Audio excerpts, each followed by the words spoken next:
Como aspiradoras gigantes, sus mangueras recorrían el fondo del océano, absorbiendo una capa de 12 metros de lodo blando, hasta dejar al descubierto la roca que había bajo ella.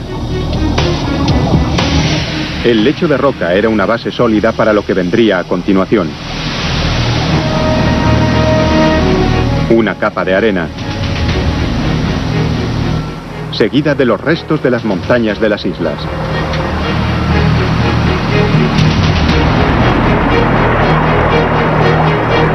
Con la carga de cada camión, la separación de 2.400 metros entre las dos islas se estrechaba cada vez más.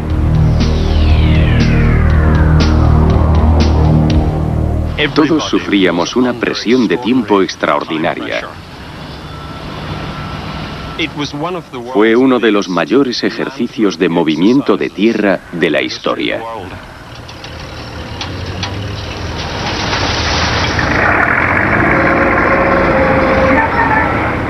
Trabajando día y noche, centímetro a centímetro.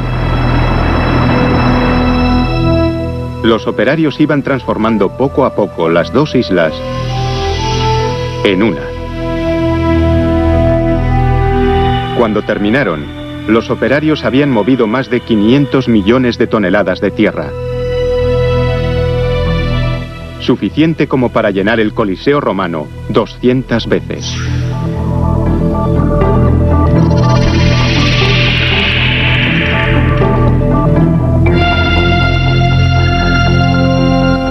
Cuando la isla aeropuerto tomó forma, se emprendió la titánica tarea de conectar la isla con la ciudad.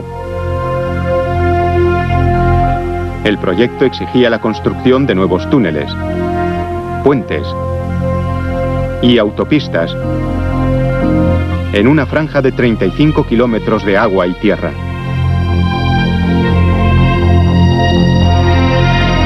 Los ingenieros casi de inmediato se toparon con un problema: encontrar una vía de salida de Hong Kong a través del puerto Victoria. Se habían construido ya 2 túneles en el puerto hacía unas décadas para el tráfico rodado. Pero ahora estaban saturados y en ocasiones sufrían grandes atascos en hora punta.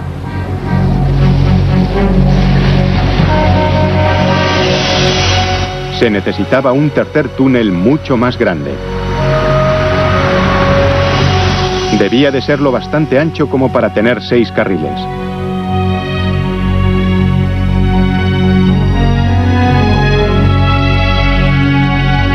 Los ingenieros diseñaron un plan para ensamblar bajo el agua las grandes secciones de acero y hormigón del túnel submarino.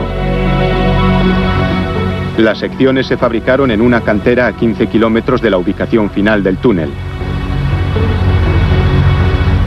Cada pieza completa pesaba 32.000 toneladas, un peso equivalente al de un transatlántico cargado.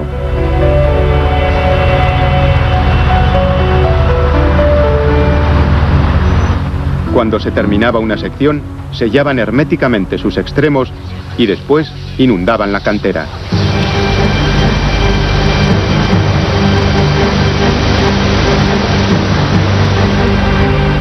Las enormes secciones del túnel se sacaban flotando hacia el puerto.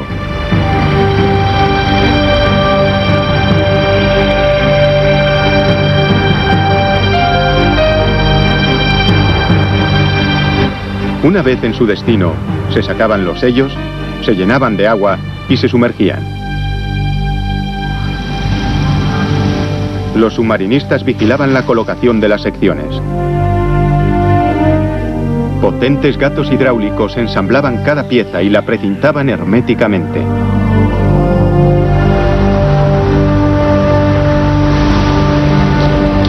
Después, se realizaron las conexiones finales desde el interior y el túnel por fin se acabó.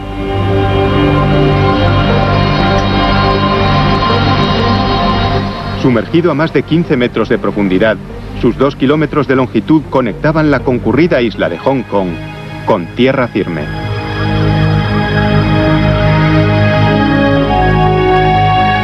Tras salvar uno de los canales, les esperaba un reto aún mayor. En la ruta propuesta para conectar Hong Kong con el aeropuerto, había una importante extensión de agua que salvar. los casi 5 kilómetros que hay entre el continente y la isla Nordland Tower. Al principio, se pensó en construir otro túnel submarino para conducir el tráfico hasta el aeropuerto. Pero el canal era demasiado profundo. Debido al intenso tráfico marítimo, una construcción submarina habría sido demasiado arriesgada.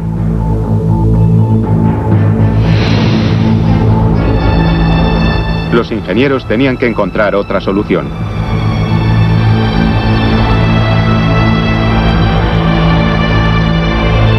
Propusieron no uno, sino dos grandes puentes, lo bastante largos como para atravesar el canal y lo bastante altos como para permitir el paso de grandes barcos bajo ellos. La parte más larga, más de 2,5 kilómetros, sería uno de los puentes colgantes más largos del mundo. Era una propuesta arriesgada. El puente tendría que resistir una de las fuerzas más destructivas de la Tierra: los tifones.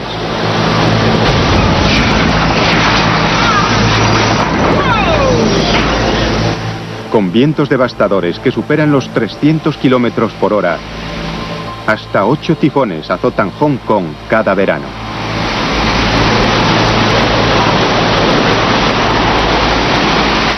La resistencia de cualquier puente ha de ser puesta a prueba en un laboratorio. Para comprender cómo afecta el viento a la estructura, los ingenieros primero crearon modelos por ordenador. Este simula el movimiento del puente con vientos de 65 kilómetros por hora, amplificado 100 veces, lo que permite a los ingenieros detectar posibles fallos en el diseño. Con los datos recogidos, los ingenieros construyeron una detallada maqueta a escala. La colocaron en un túnel de viento de gran velocidad y la sometieron a un tifón simulado de categoría 10. Los resultados eran preocupantes.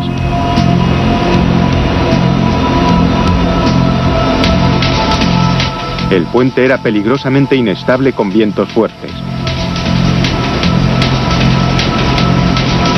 Los diseñadores no podían hacer el puente más corto, pero sí más pesado.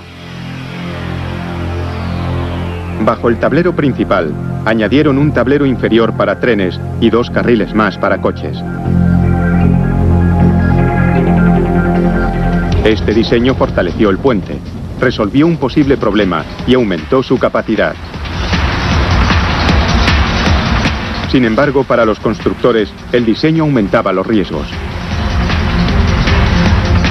Ahora tenían que construir el puente colgante de doble tablero más largo de la historia y sin apenas tiempo para realizarlo.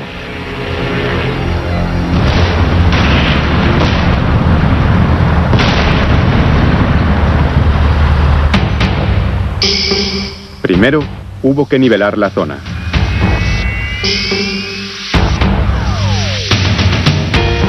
A continuación, se levantaron las 2 torres del puente. Eran tan altas como un rascacielos de 60 plantas.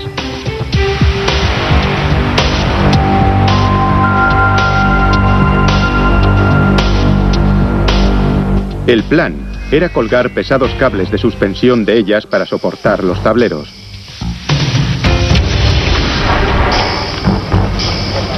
Pero los cables gigantes tenían que ser de 1 metro de diámetro y cada uno pesaba 13.000 toneladas. A causa de su peso, los cables no se podían colocar simplemente con una grúa tras ser ensamblados en tierra. En lugar de eso, los ingenieros utilizaron una técnica ingeniosa pero arriesgada. Construyeron los enormes cables en el aire.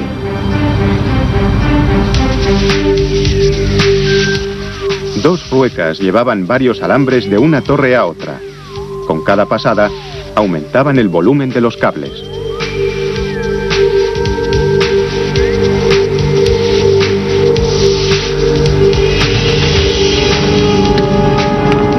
No es un trabajo